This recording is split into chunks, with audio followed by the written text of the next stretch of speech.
կատարիր գնումների ձյան համակարգի խանութ սրահներից և յուրաքանչյուր 290,000 դրամ գնումների դիմաց ստացիր 29% զեղչ և լրացուցիչ 29,000 դրամի ապրանքներ քո ընտրությամբ։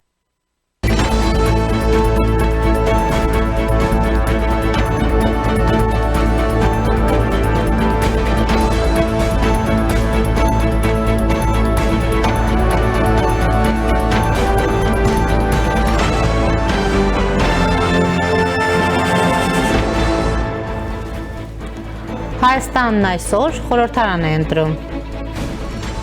Ներքին գործերի նախարարությունը հաղորդում է արձանագրվել է կրկնակ քվեարկության 6 քվեարկության գաղտնիության խախտման 5 դեպք։ Բարև ձեզ, դուք դիտում եք առաջին լրատվականը, ես Սիրանուշ Պապյանն եմ, այսօր հունիսի 7-ն է, կիրակի։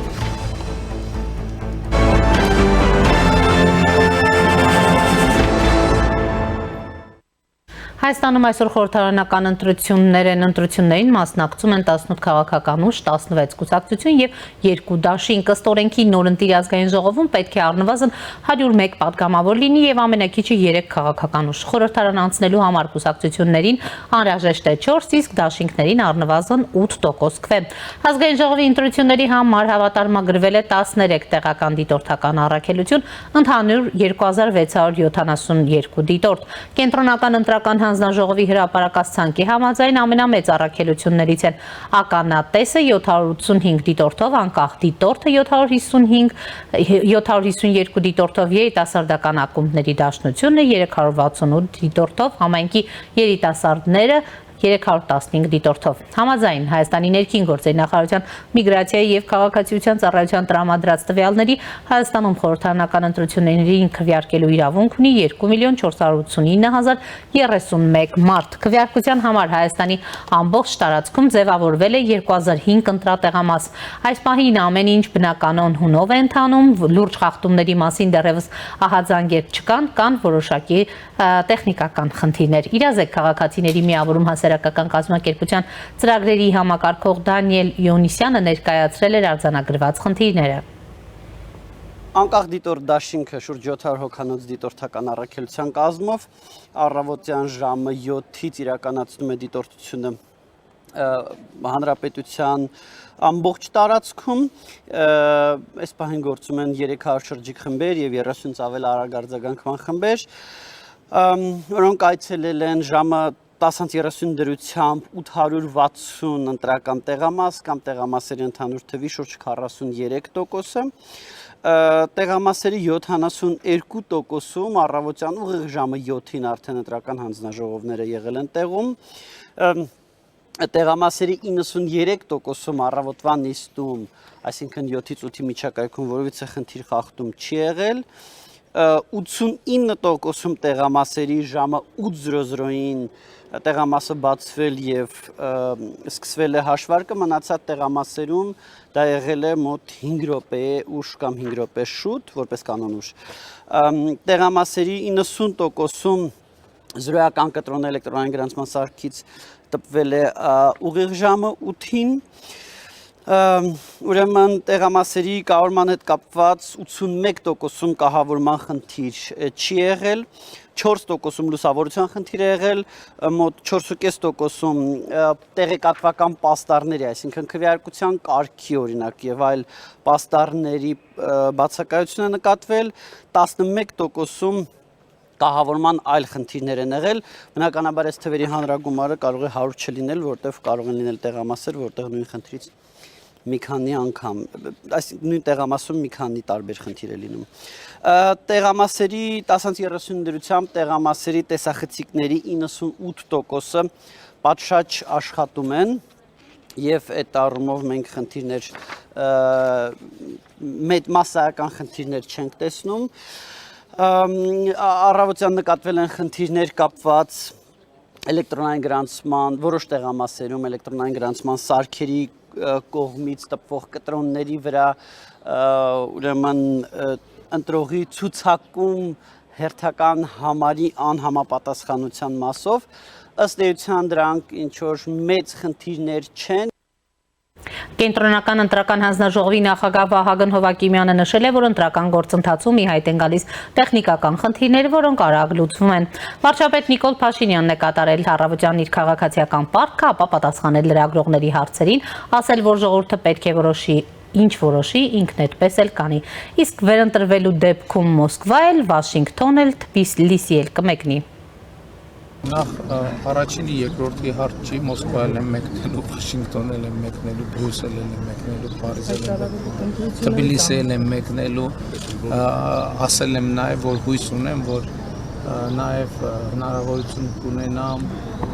մասնակցելու եվրոպական քաղաքական համայնքի գագաթաժողովին Բաքվում եւ մենք պատրաստվում ենք լիարժեք միջազգային հարաբերությունները զարգացնել Մոսկվայում։ Միստր Փաշինյան, Ես լարվածություն չեմ տեսնում, դա արհեստական լարվածություն է, Ռուսաստանի հետ մեր հարաբերությունները ունեն ինստիտուցիոնալ խոր եւ հենված են փոխադարձ հարգանքի վրա։ Ընտրական Հայաստանում գործող որոշ ուժեր իրենք գործում են լարվածություններ ստեղծել Հայաստան-Ռուսաստան հարաբերություններում։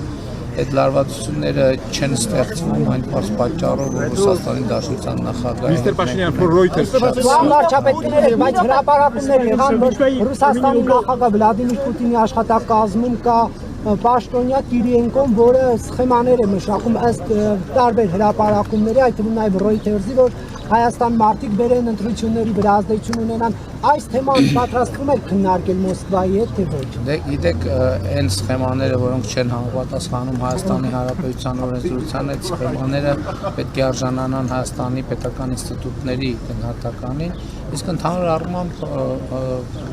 ես կարծում բոլոր հարցերն էլ քննարկվում են ըստ անհրաժեշտության, եթե այդ հարցերի քննարկման անհրաժեշտություն ծագի, թույլ տվեք կանխատեսել, որ ընտրությունների արդյունքներով նման հարցեր քննարկելու անհրաժեշտություն չի առաջանում։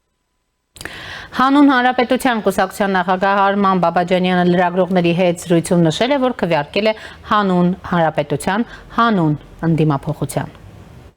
Հանուն ընդդիմափոխության, հանուն ուժեղ հակակշռի,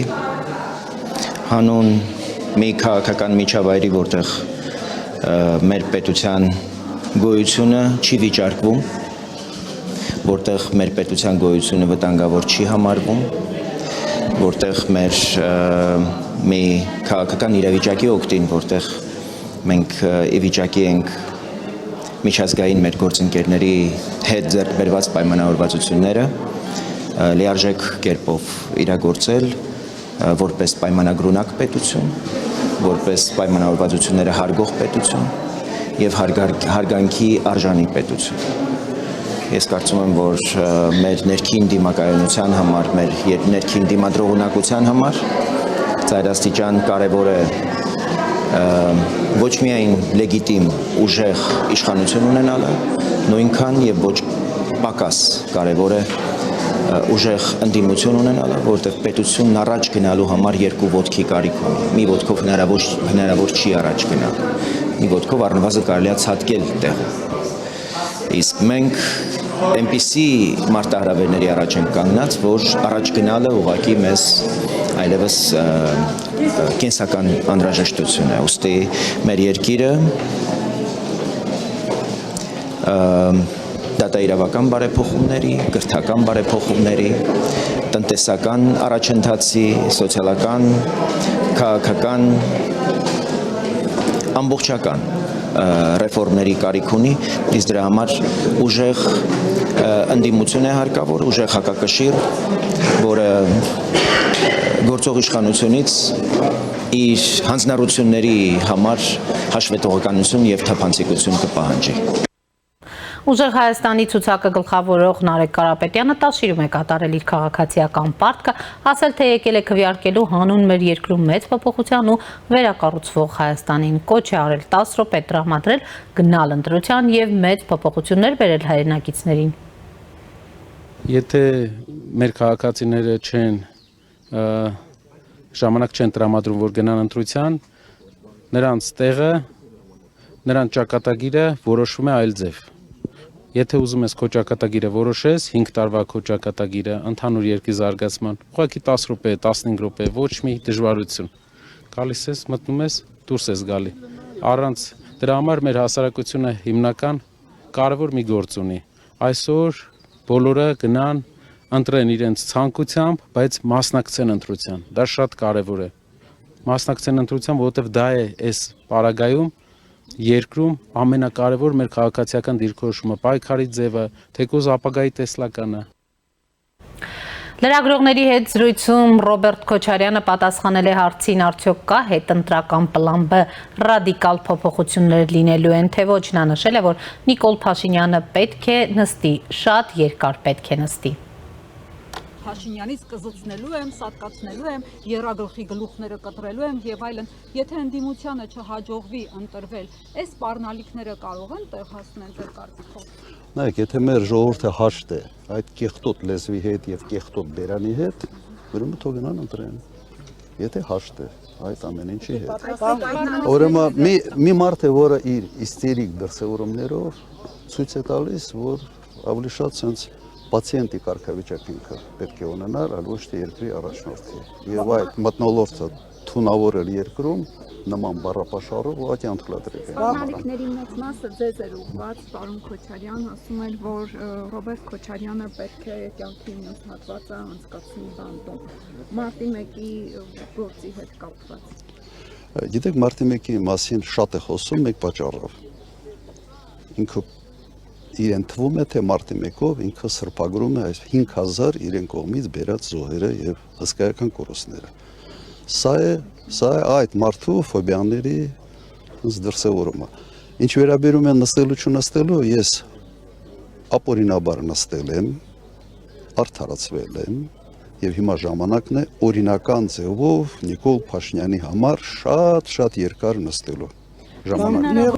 Բարգավաճ Հայաստան կուսակցության առաջնորդն էլ ընտրել ու պատասխանել է լրագրողների հարցերին, վստահեցրել հաղթելու է։ Այլով որ հիմնական ինչ են մարդիկ նյարդանան, որ ցավոտ տեղերի խփում ես, որ լիարժեք ես ասեմ թե կետ արկետ ասել եմ, ինչ խնդիր կա այսօր։ Բայց ես պատասխանում եմ, ինչ հատ ասել։ Բանավեճի ընթացքում հնչած հարցին, որ ուղղված էր ձեզ։ Ինչ էր ուղղված։ Չեք նայել բանավեճին։ Չեմ նայել, այո, բայց ասեցի ես ընդդեմ մարդիկ էլ ասեն, եթե Ծառուկան ընդեղ չի, հարցը ինչի համար եք տալիս, ինչ ես ուզում դրանով ասես։ Ուրիշ հարցեր ունեք։ Պարոն Ծառուկյան, ասեք։ ճնշումներ եղան անգամ քարոզարշավի օրերին, ինչ եք կարծում։ Ուրեմն դա մտավախությունը, որ այսօր տարբեր հարցերով մարդիկ կան ստանելով, անհանգստացնելով, այսօր էլ ասենք թե մի 50 հոգի մեր մարդկանցից տարել են։ Անտեղի տեղ ինչ որ տանելով որ մարդիկ չզբաղվեն, բայց դրան էլ հարցի լուծում չի։ Ժողովուրդը հոգնել է, ժողովուրդը ուզում է փոփոխություն, սուտ ասելը դա ապագա չի։ Ինչ կա թե նա։ Ճնշումները արդյունքի վրա չի ազդի ընտրության։ Ինչքան էլ որ ազդի, ինչքան էլ անեն, մեկը պարտված է։ Անհնար է, որ դա կարգավոր է։ Այնքան խասեց խաղաղություն, մինչև վերջը բերեց Ռուսաստանի հետ տնտեսական պատերազմ։ Սամվել Կարապետյանն է լրագրողների հետ զրույցում ասել, թե պարտվելու դեպքում Ռուսաստանի Դաշնություն չի վերադառնա։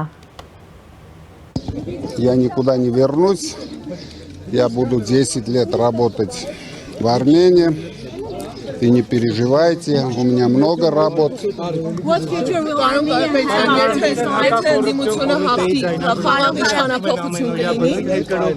Հերթով էլի որ լսեմ, չեմ լսում։ Եթե ընդդիմությունը հաղթի, խաղաղ իշխանափոխություն կլինի։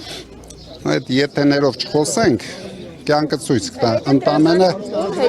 միջև առավոտ համբեր ենք։ Պարոն Կարապետյան, դուք հայտնեցիք, որ Նիկոլ Փաշինյանը չի հաղթելու այս ընտրություններում։ Ձեր համոզմունքը ինչի վրա է հիմնված։ Ուզում եմ տեսնել։ Մեր համոզմունքը դուք այսօր կտեսնեք ինչի վրա է հիմնված։ Այսօր բոլորս կտեսնենք դա։ Բայց Նիկոլ Փաշինյանի մեղադրանքներին ինչպես կարձագանքեք։ Ես քվեարկեցի հանուն համախմբված, հանուն միավորված, հանուն այն մի բառը չեմ ուզում ասեմ վտանգավոր բառը, շատ ենք դրա մասին ասել, բայց ամենայն դեպս մենք բոլորս միասին պետք է համախմբենք մեր ժողովրդին, մեր երկիրը պետք է համախմբենք, մեր սպյուրքին համախմբենք նորից մեր հայրենիքի հետ, իրենց հայրենիքի հետ, դրա համար, եթե այդպիսի հնարավորություն լինի, ես շատ ուրախ կլինեմ։ Նա նշել է, որ եթե Նիկոլ Փաշինյանը ընտրվեց, հայ ժողովուրդը կհամակերպվի դրա հետ։ Սերժ Սարգսյանը լրագրողների հետ զրույցում նշել է, թե չէր տեսել իշխանությունների նման աննախադեպ միջամտություն ընտրական արշավի ընթացքին։ Սարգսյանը հիշեցրել է, որ մասնակցել է ավելի քան 10 ընտրության, սակայն նման միջամտություն չի տեսել։ Պետական ռեսուրսների ու միջոցների աննախադեպ օգտագործում է, բաժանում են աչքերը փակ, նկատել է նախկին նախագահն, անդրադարձել է եվրոպական դիտորդներին, չի լինելու նրանք աչք փակեցին, քանի որ նրանց ղեկավարները կոնկրետ նպատակներ ունեն եւ մեծ ջանքեր են գործադրել հրապարակայնորեն ու չթաքցնելով ամենաբարձր մակարդակով պարզաբանել է նա։ Մեկնաբանելով հարցը, թե արդյոք նա այնքան լավ գիտի Փաշինյանին, որ կարողանա ասել, եթե նա չհաղթի կկարողանա առանց ցնցումների հանձնել իշխանությունը, Սարգսյանը հայտնել է, որ բավարար չափով չի ճանաչում նրան։ Նրա հետ երբեք նույնիսկ մի քանի բառ չեն փոխանակել, բայց եթե ընդդիմությունը հաղթի, ոչ ոք չի կարող խլել նրանց ձայները, վստահեցրել է Սարգսյանը։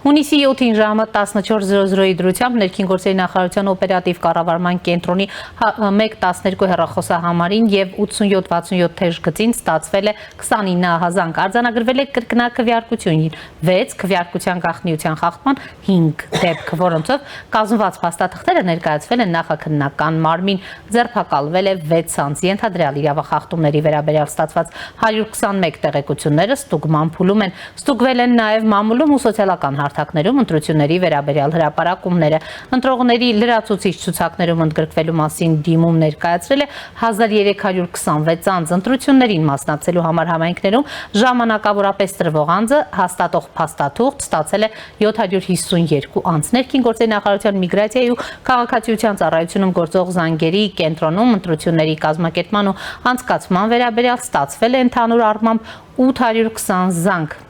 Եվ այսպես դիմակավորված անձինք Գյումրիում շրջափակել են ուժեղ Հայաստանի գրասենյակը, այս մասին հայտնում են կուսակցությունից։ Բացի այդ, Հայաստանի քննչական կոմիտեում ստացված առերևույթ հանցանքի մասին հաղորդման համաձայն 26 թվականի հունիսի 7-ին ժամը 8:15-ին ՀԽ-ն մոտենալով 12/20 ընտրատեղամաս եւ ստանալով քվյաթերթիկները մտել է քվյախցիկ, որից հետո հանձնաժողովի անդամին չի ներկայացրել քվյարկության կտրոնը եւ հայտարարել է, որ այն մոռացել է ընտրախցիկում եւ որոնելուց չի գտել։ Այնուհետև հանձնաժողովի որոշմամբ նախագահը մտել է խցիկ եւ ստուգել կտրոնի առկայությունը, որի ընթացքում ուժեղ Հայաստան դաշինքի վստահված անձ ՍԹ-ն մոտեցել է ընտրախցիկին եւ տեսանկարահանել չօգտագործված քվյաթերթիկների համար նախատեսված արկղը եւ քվյաթերթիկները։ ՍԹ-ն հանցանք կատարած լինելու անմիջականորեն ցակած հիմնավոր կասկածանքի հիմքով ներքին գործերի նախարարության ոստիկանության ծառայողների կողմից ձերբակալվել է։ Քննչական կոմիտեի Արարատի մարզային քննչական վարչությունում նախաձեռնվել է քրեական վարույթ, քրեական օրենսգրքի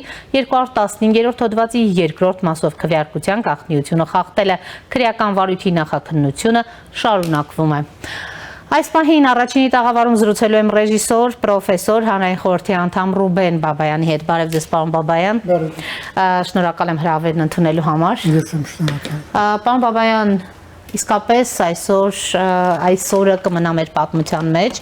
իբրև թե պատմական ընտրություն, թե քանի որ մենք ասում ենք այս ընտրություններում կա նաև այսպես աշխարհաքաղաքական քաղաքակրթական նաև բաղադրիչ, հիմա ուրեմն հաշվի առնելով նաև հասարակության բավականին մեծ ակտիվությունն ու մասնակցությունը, ուրեմն ինչ ենք ակնկալում եւ այսօրվա հետ կապված այն մնալու իսկապես պատմության մեջ որպես այդ կարևոր օրվա, քաղաքակրթական օրվա, աշխարհաքաղաքական օրվա հաստատում, ամրապնդում թե։ Շնորհակալություն։ Հաճելի է, երբ մեծ քանակությամբ քաղաքացիներ են գնում ընտրության, որտեղ վերջ-վերջո ընտրության մասնակցել նշանակում է պատասխանատվություն կրել երկրի հանդեպ, սեփական ճակատագրի հանդեպ, չհանձնել այն ուրիշին։ Սա մեկ։ Երկրորդը, մենք հաճախակի խոսում ենք, թե ինչը կարող է միավորել մարդկանց։ Ես կարծում եմ ինչը կարող է միավորել մարդկանց, պետք է բաժանել տարբեր ուղղություններով, հա։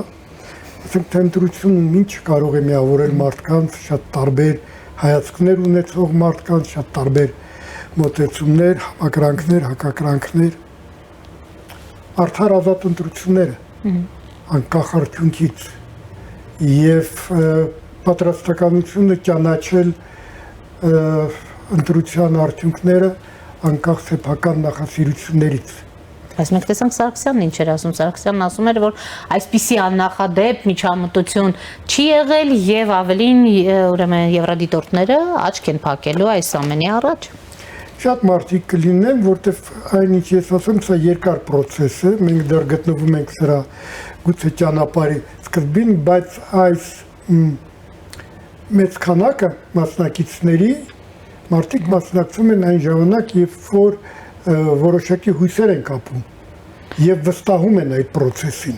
Հայտնենք մեր քաղաքացիներին, որ 14:00-ի դրությամբ ընտրության մասնակիցների ընդհանուր թիվը կազմում է 847,226 քաղաքացի կամ ընտրողների ընդհանուր թվի փաստորեն 33,64%։ Իսկապես աննախադեպ է։ Ես չեմ բացառում, որ կլինեն ուժեր եւ ոչ միայն Հայաստանում, որոնք կփորձեն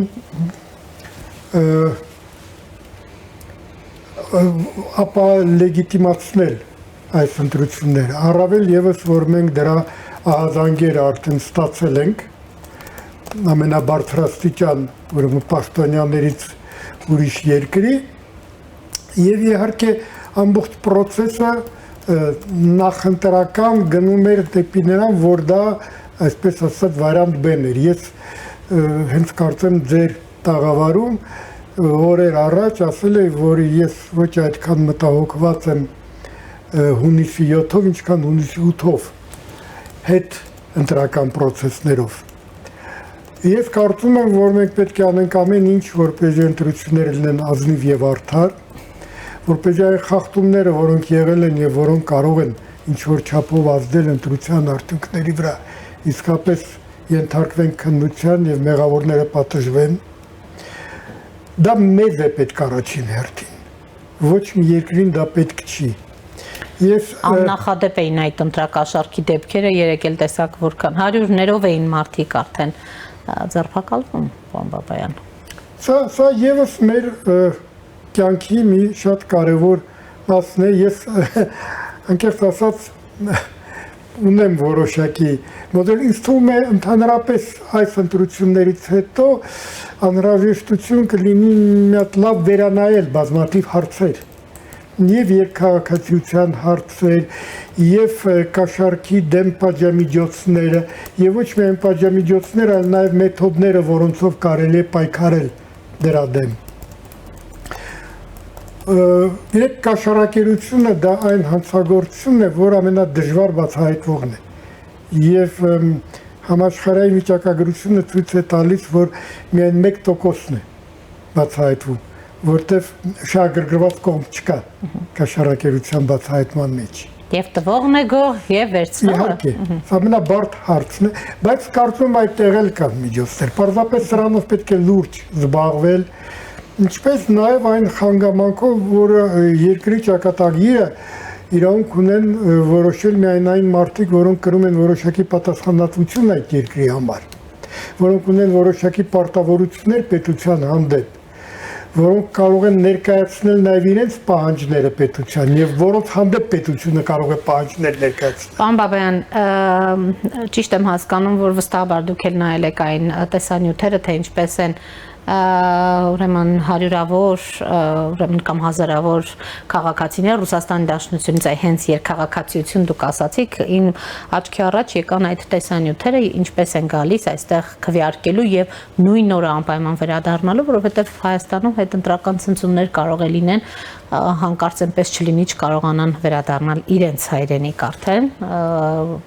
թույլ տվեք այդպես ասել, որովհետեւ դատելով նրանց վերաբերմունքը Հայաստանի նկատմամբ լրջորեն եւ լրջագույն մարտահրավեր է ու մեծ մտահոգություններ է առաջացնում։ Դուք հենց սա նկատի ունեք այդ քաղաքացիների ընդհանրապես, որ չէին էլ թաքցնում, այո, գալիս ենք ընտրության, գալիս ենք մեկ օրով չէ, մինչև ժամը 7 հետո վերադառնալու ենք։ Չկան իրավունքներ առանց պարտականությունների եւ հակառակը։ Ես դա նկատի ունեմ։ Երբ դու ստանում ես միայն իրավունքներ եւ չունես որևէ պարտավորություն, դու կարող ես այդ իրավունքը դարձնել նաեւ առևտրի առարկա։ Ես դա նկատի ունեմ։ Եվ դրա լավագույն օրինակները մենք տեսանք բազմաթիվ հարցազրույցներով, երբ որ ասում են, որ եկել են մեկ օրով կամ իրենց բացարձակապես չի հետաքրում, թե ինչ է լինելու։ Եվ գիտեք, կարծում եմ այստեղ նաև հանրային մտածողության որոշակի փոփոխություն պետք է տեղի ունենա։ Մենք դեռ շատ ենք մտածում համայնքի, գաղութի մակարդակով։ Դե հայ է, մենք բոլոր հայերս ունենք համապատասխան իրավունքներ։ Դա այդպես չի։ Հայը եւ Հայաստանի Հանրապետության քաղաքացին տարբեր բաներ են։ Ես բերեմ բարձրապես մի օրինակ, գուցե դա այդքան էլ կապված չի մեր այսօրվա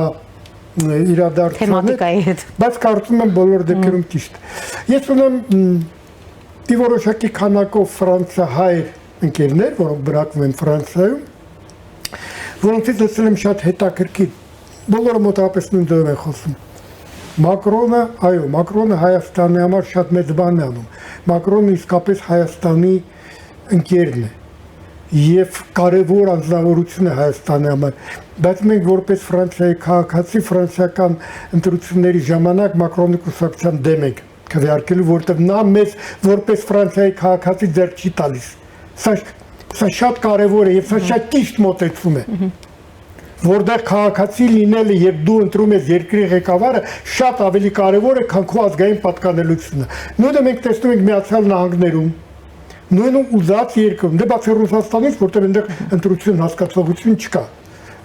Ուրեմն այս ընտրությունն էլ չկա։ Այս մոտեցումը երբ կսկսի գերակշռել մեր մոտ, որ պետություն, քաղաքացի լինելը մեծագույն եւ իրավունք է եւ պարտավորություն, մենք կսկսենք շատ հանգիստ անջատվել այդ մնացած ուրեմն այսպես ասած շեղումներից, հա։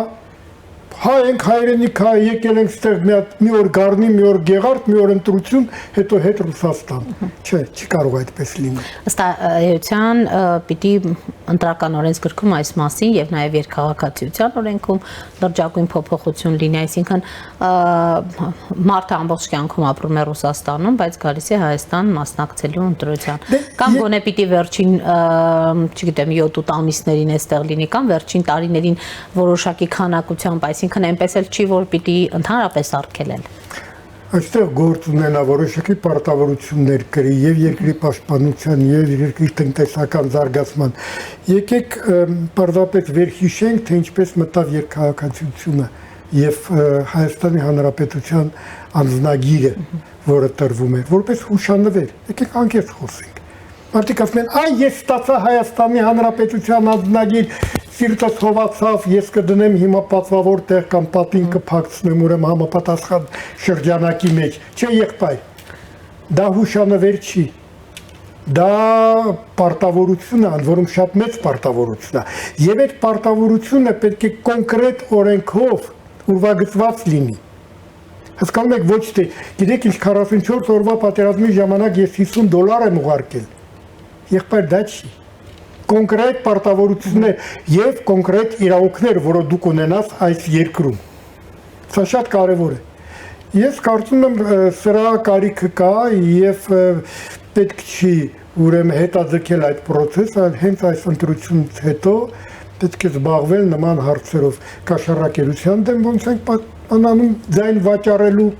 ինչ պատժամիջոցներ, ինչ մեթոդներ, մի մեթոդ ասեմ կարող է ծիծաղեք, բայց նայեք ձայնը ծախող մարդու գլխին քարոզներ կարդալ պետք չի բարոյականության մասին, ազնվության մասին, անիմաստ է։ Մարդը ծախում է ձայնը, ընդ որում կապ չունի թե ում է ծախում, ով է իրեն ավելի շատ գումար տալիս։ Չէ՞։ Պետությունը պետք է ավելի շատ տա։ Գործարքը բացահայտելու համար։ Ես դες տալիս եմ 20,000, առնում եմ ձեր ձայնը, պետությունը ասում է 30,000 կտամ քեզ, եթե բացահայտես ինչ մեխանիզմ, ինչ սխեմա է գործում։ Եվ կծախեն, եւ տվողը արդեն մյուս անգամ կվախենա, որտեղ գիտի, որ պետությունը կարող է ավելի շատ տալ։ Ես նոր բան չեմ հնարում։ Ահաբեկիչներին ամբողջ աշխարհում հիմնականում այդպես են հայտնաբերում, խոստանալով մեծ գումարներ նրանց, ովքեր կբացահայտեն, թե որտեղ են այդ ահաբեկիչները թաքնվում։ Պարոն Բաբայան,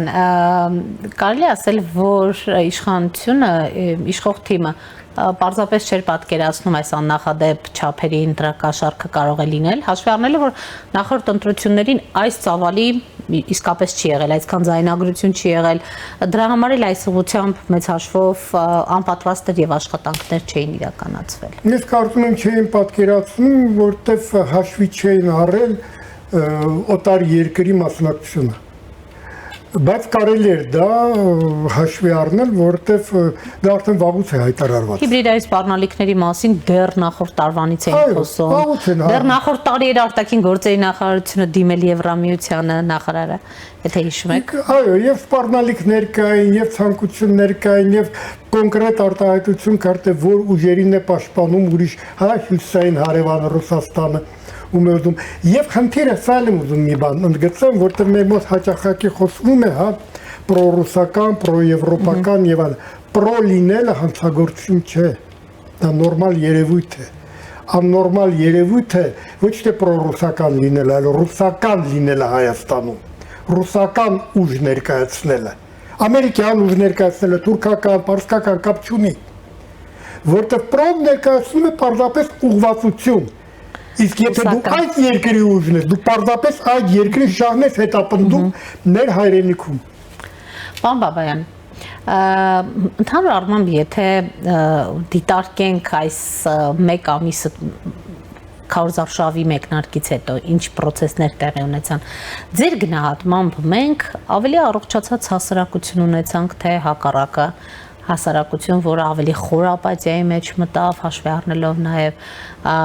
այն բառամթերքը, որը կար։ Իդեպ ուզում եմ անդրադառնանք Ռոբերտ Քոչարյանի գնահատականներին, մարտի 1-ի հետ կապված լսեցիք, որ ասում էր Նիկոլ Փաշինյանը պիտի նստի եւ պիտի նստի շատ երկար։ Նիկոլ Փաշինյանն էլ նրա հետ կապված էր դա ասում, հիմա նա սլաքները ուղեց փաստորեն Նիկոլ Փաշինյանի ուղղությամբ վստահ լինելով իր հաղթանակի մեջ։ Թեև շատերը օրինակ ասում են, որ նրա քաղաքական թիմը հնարավոր է անգամ այդ 8%-ի արգելքը չկարողանա հաղթահարել։ Հասարակությունը ինչպես դուրս եկավ այս ամեն ինչից ձեր գնահատմամբ ավելի խորը ճգնաժամի մեջ ընկած թե։ Նախ հայտարարությունների մասին կարծում եմ ոչ Նիկոլ Փաշինյանը, ոչ Ռոբերտ Քոչարյանը ճիշտ չեն անում, երբ որ ասում են պետք է նստի։ Իրականում ճիշտ մոտեցումը պետք է դատվի։ Իսկ թե ինչ կորոշի դատարանը, դա արդեն դատարանի գործն է։ Դա ոչ ոք իրավունք չունի որոշելու։ Դա է պահանջում իրական արդարադատությունը։ Ինչ վերաբերում է այս մեկ ամսվա քարոզարշավին, դες բացեմ մի գաղտնիք, ես բացարձակապես հնարավորին չափով որտեղ դժվար է չեմ հետևել, որտեղ կարծում եմ մարդիկ պետք է կազմեն իրենց կարծիքը ոչ թե մեկ ամսվա քարոզարշավի հիման վրա, այլ այս տարիներին կատարված աշխատանքի, դրսևորված մոտեցումների, բերած գաղափարների, տված խոստումների կատարված, չկատարված եւ նման հազար մի անհատների, որոնք ներգրաված են այս process-ների մեջ, սրանք ավելի կարեւոր են, որովհետեւ կարծում եմ Բիսմարքն էր ասում, որ երբեք այդքան շան չէ ստում, ինչքան ընտրություններից առաջ, որսից հետո եւ պատերազմի ժամանակ։ Ես կարծում եմ շատ ճիշտ արտահայտություն։ Ես այդ ժամանակ կարդացել եմ գեղարվեստական գրականություն, ստացել եմ շատ մեծ հաճույք եւ կողմնորոշվել եմ ոչ թե այս մեկ ամսվա քարոզարշավով։ Եվ կարծում եմ, որ անկախ արդյունքներից ես համենայն դեպս կողմնորոշվել եմ իմ սկզբունքների համապատասխան։ Իսկ հասարակությունը Վաղը գնահատել արդյունքները կլինեն, որ ավելի պարզ կլինի եւ այս առումով ավելի տարբերվող խորհրդարան կունենանք, քան այս մեկն էր։ Ես կուզենայի, որ մենք ունենայինք տարբերվող խորհրդարան, ես կուզենայի, որ մենք ունենանք ընդդիմություն, որը կոպիտ ասած բզի իշխանությանը գնալ առաջ, հա, որտեղ համենայն դեպս մեր Հայաստանի պատմության մեջ, ես նկատում եմ անկախ պատմության մեջ, բացի այս վերջի տարիների, մենք միշտ ունեցել ենք ավելի առաջադեմ ընդդիմություն, քան իշխանությունը։ Եվ իշխանությունը այդ ժամանակ մտնում է մրցակցության մեջ ընդդիմության հետ։ Երբ մենք ունենում ենք ընդդիմություն, որը ոչ թե առաջ է ճանապարհը ցույց տալիս, այլ ետ, այդ ժամանակ իշխանության նույնիսկ ամենալավագույն վերաբերմունքով իշխանության հանդեպ քայլերը դանդաղում են, որտեղ նա զբաղված է ապացուցելու համար, որ հետ գնալ պետք չի։ Նա նույնիսկ անում է եւս հետ քայլեր, որտեղ ընդդիմությանը ամբողջովին արհամարել հնարավոր չի։ Իհարկե ես կբաց իմ ցանկությունը շատ քիչ է, ես հասկանում եմ, որ տարբեր տրամադրություններ կան, առավել եւս որ շատ ակտիվ դեմագոգիկ բառապաշարը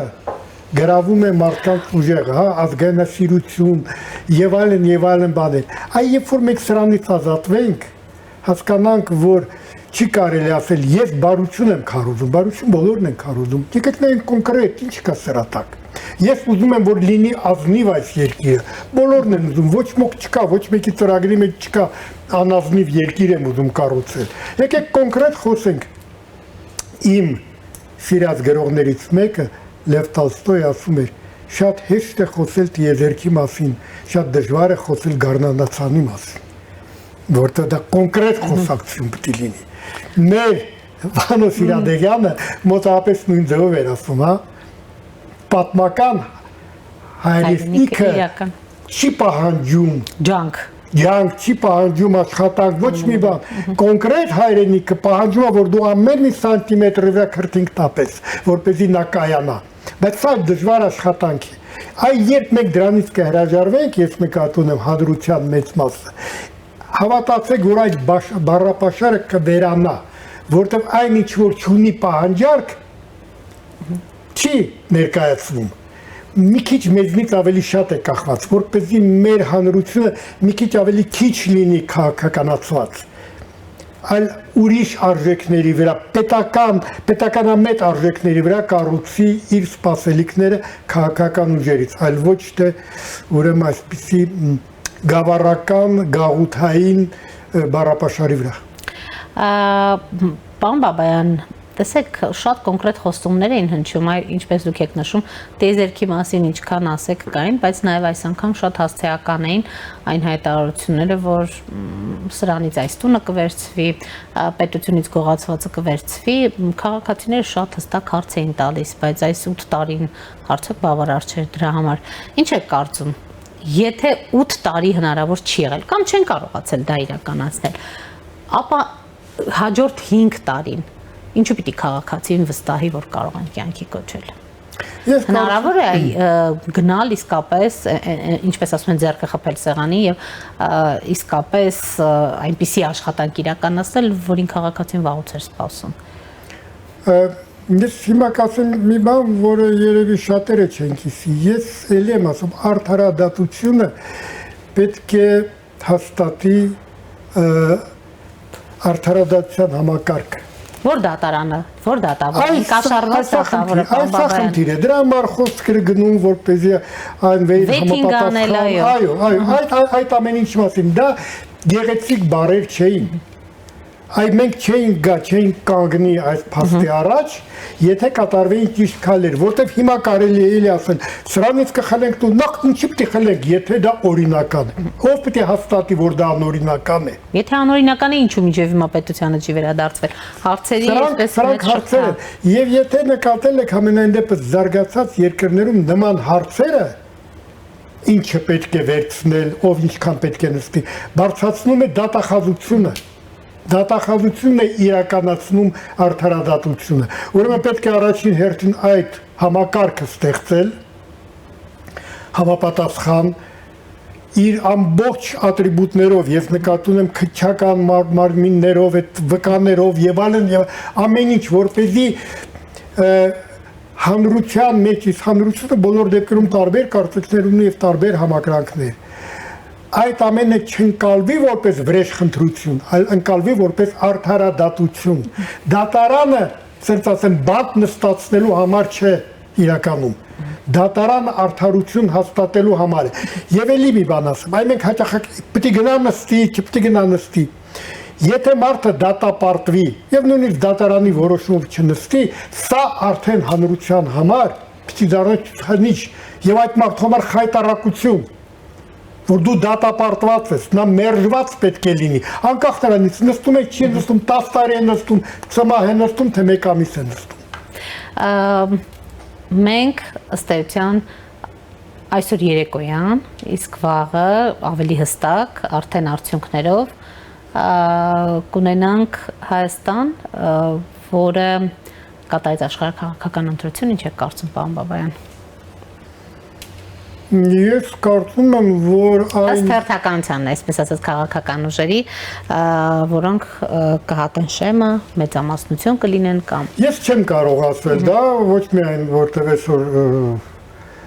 այդ օրն է, որտեղ ես հանրային խորհրդի անդամ եմ եւ ուրեմն պարտավոր եմ պահպանել քաղաքական չեզոքություն։ Բայց ես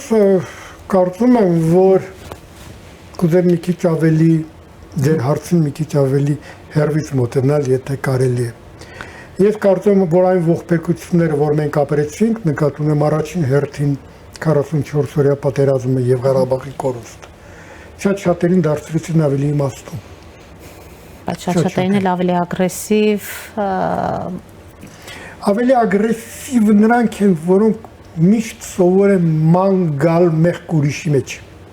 որոնք սովոր չեն ընդհանրապես վերլուծել սեփական մտքերը, սեփական գործողությունները, սեփական մոտեցումները։ Նրանց համար միշտ կա մեղավոր, որը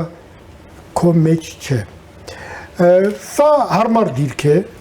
որովհետև ես հրաշալի եմ, ես իդեալական եմ, շրջապատն է վատ, կամ դավաճաններ են եկել։ Մենք հայրենասերներս եւ երկիրը բաժանվում է երկու մասի՝ դավաճանների ու հայրենասերների։ Խիստ հայրենասերների։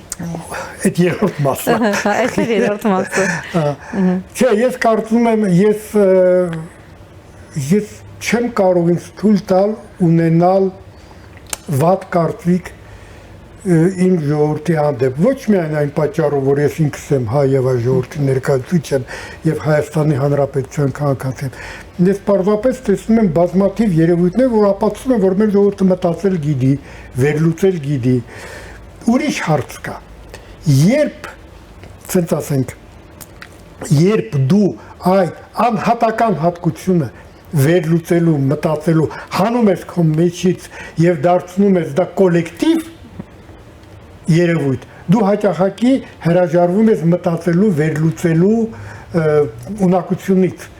Դե մարդիկ այսպես են մտածում, նայեք, մենք նույնիսկ կենցաղի մեջ հաճախակի ասում ենք, դե ժողովուրդը այսպես է ուզում, ժողովուրդը այսպես է մտածում։ Մենք նույնիսկ իրար դիմելով նույն Facebook-ում ասում ենք, ժողովուրդ, լսեք ինչ եմ ասում, մեր լսարանը առնվազն ժողովուրդ, եկեք խոսենք անհատի անունից, որտեղ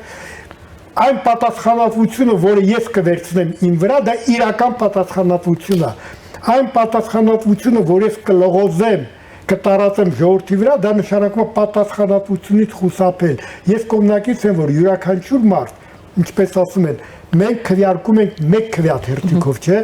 մեր ձայնը կարևոր է, չէ՞։ Դե եկեք այս ձայնը հարգենք եւ փորձենք ոչ թե այս ձայնի առարկայով կողմնորոշվել